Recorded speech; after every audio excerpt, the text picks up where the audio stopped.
The rain started just after midnight. Not a storm, not thunder, just a steady, cold rain that turned the streets of Maplewood into empty reflections of yellow streetlights and darkness. Inside the small county 911 dispatch center, dispatcher Elena Ramirez rubbed tired eyes as another quiet shift dragged on. Most calls at that hour were routine. Noise complaints, drunk drivers, occasional domestic arguments, nothing unusual. At 1:17 a.m., the emergency line rang. Elena answered immediately. 911, what's your emergency? At first, she heard nothing, just breathing, Help heavy, me. uneven. Please. Then a whisper. Help me. Please, help me. Elena straightened in her chair. The voice belonged to a woman, young, terrified. What's your name? Elena asked calmly. Silence. Hear him. Then the woman spoke again. I think someone's in my There's no house. lock. Elena's fingers moved quickly across the keyboard, What is your tracing the incoming call location. A residential address on emergency? Willow Creek Road, a quiet neighborhood on the edge of town. Are you alone? Elena I can hear asked. him. Another There's no pause. lock. I don't know. The words sent a chill through Elena. Maplewood 911. Ma'am, I need you to stay on the line with me. Are you hiding somewhere? What is your emergency? Yes. Where? In the closet. Please help. Elena immediately dispatched officers. As she listened carefully, she could hear faint sounds through the phone, soft creaking, Please help. like footsteps somewhere inside the house. The caller suddenly inhaled sharply. Oh my God! What is it? Elena asked. I can hear him. Can you lock the closet door? There's no lock. There's no lock. The breathing became shakier now. Elena, the woman whispered suddenly. The dispatcher froze. I didn't tell you my name. For the first time in years working dispatch, Elena felt genuine fear crawl up her spine because the woman was right. She hadn't.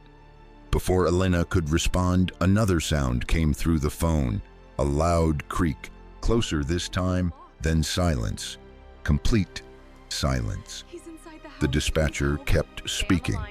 Ma'am, stay with me. Officers are almost there. Nothing. Then suddenly, a violent crash erupted through the line. I can hear him. The woman screamed, and the call disconnected. Police arrived at the house within 4 minutes. The front door was slightly open. Rain blew softly into the entryway. Officers searched the house carefully. I don't understand. Living how room, anyone got in. kitchen, bathroom, nothing. Then they opened the bedroom closet. Inside was a young woman curled into the corner, shaking uncontrollably. Alive. 26-year-old Claire Donovan could barely speak. She kept repeating the same sentence over and over. He was inside. I locked every door Police before I searched went the to property for nearly 2 hours. got in. No signs of forced entry. No footprints outside despite the mud. No missing items. Nothing stolen. At first, investigators assumed it had been an attempted break-in. Maybe someone entered through an unlocked door and fled when they realized Claire had called 911. But there was one Locked every problem. door before I went Claire to bed. I insisted don't she had understand locked how anyone every got in. door before bed. And another detail bothered investigators even more. The hallway outside her bedroom closet had deep scratch marks along the wall. Fresh marks, as if something heavy had been dragged through the hallway. Inside. But nothing inside the house appeared missing. He was The inside. case might have ended there. Another frightening but unsolved incident. Except for one thing. 3 nights later, another 911 call came in. What is your Different woman, emergency? different neighborhood, same whisper. I think someone's inside my house. Stay on the line. Help This is coming. time, police Hurry, I think arrived he's before outside the door. caller disconnected. They found the woman hiding beneath a kitchen table, terrified, but unharmed. Again, there were no signs of forced entry. No evidence, no suspect. I don't understand. Only one disturbing similarity. Scratch marks. Long, fresh scratches along the hallway floor leading toward the bedrooms. By the second incident, panic began spreading across Maplewood. people locked windows earlier. Gun stores sold out of ammunition within days. Neighborhood groups exploded with theories: a serial intruder, a stalker, someone targeting women living alone. Police formed a special investigative unit. Lead Detective Marcus Reed took control of the case. Reed was a 48-year-old investigator known for patience and detail. He had spent 20 years working violent crimes and had learned one thing early: fear makes witnesses unreliable. Patterns do not. And the pattern here disturbed him deeply. Both women lived alone. Both calls came after 1 a.m. Both described hearing movement inside their homes, and both houses contained the same strange scratches. But there was something else, something no one noticed initially. Both women had recently called emergency services before, not for crimes. For medical emergencies. Claire Donovan had called paramedics 6 weeks earlier after fainting at work. The second woman, Lisa Kent, had called after a severe allergic reaction 2 months earlier. At first, the connection seemed meaningless, until Reed discovered something chilling. The same emergency responder had visited both homes. Paramedic Daniel Mercer, 34 years old. Well-liked, professional, no complaints, no criminal history. When detectives interviewed Mercer, he appeared calm, cooperative.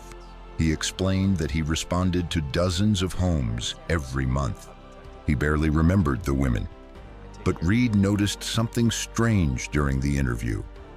Mercer kept scratching the side of his wrist nervously whenever investigators mentioned the 911 calls. A stress reaction, small but noticeable. Still, there was no evidence connecting him to the crimes. No fingerprints, no witnesses placing him there. Nothing.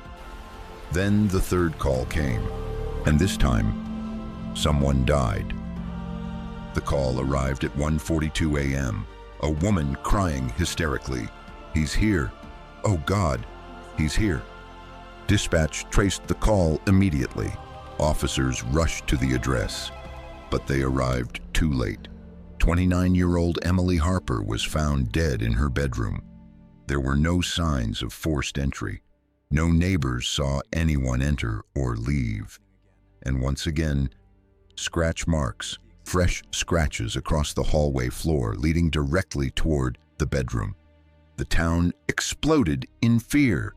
Parents kept children home from school. Women refused to stay alone at night.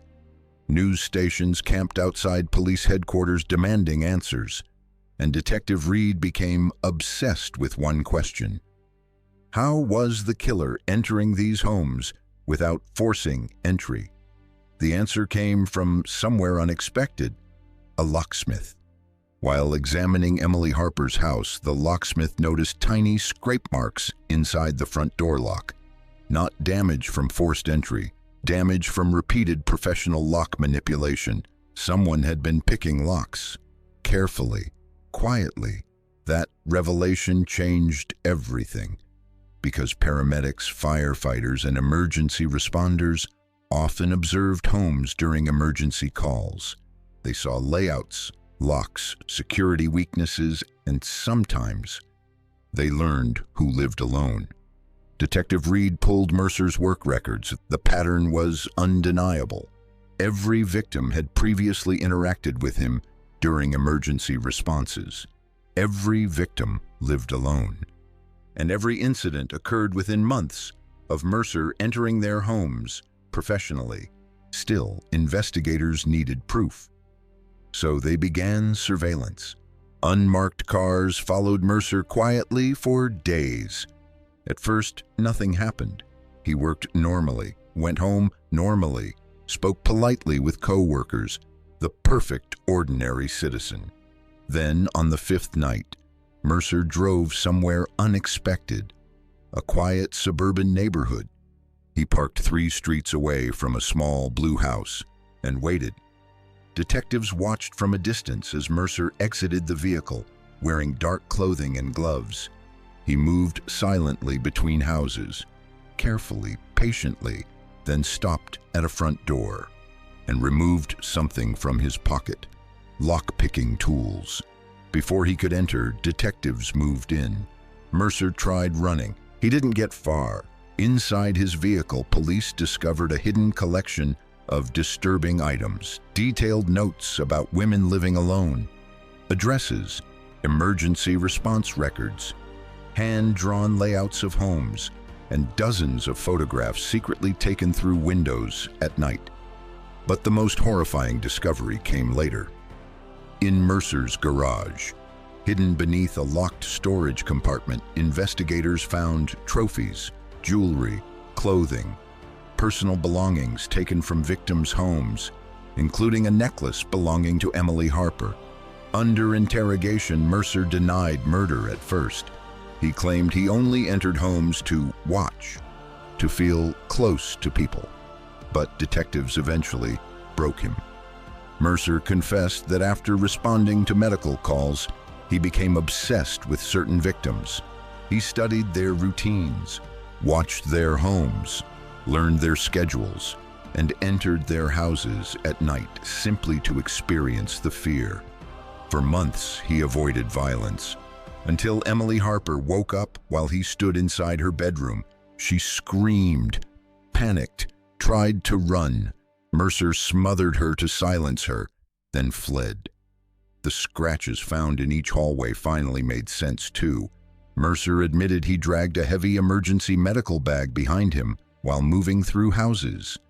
The metal base created the scratch marks investigators kept finding. But one detail still haunted dispatcher Elena Ramirez. The first 911 caller somehow knew her name before it was spoken. During the trial, prosecutors finally revealed the explanation.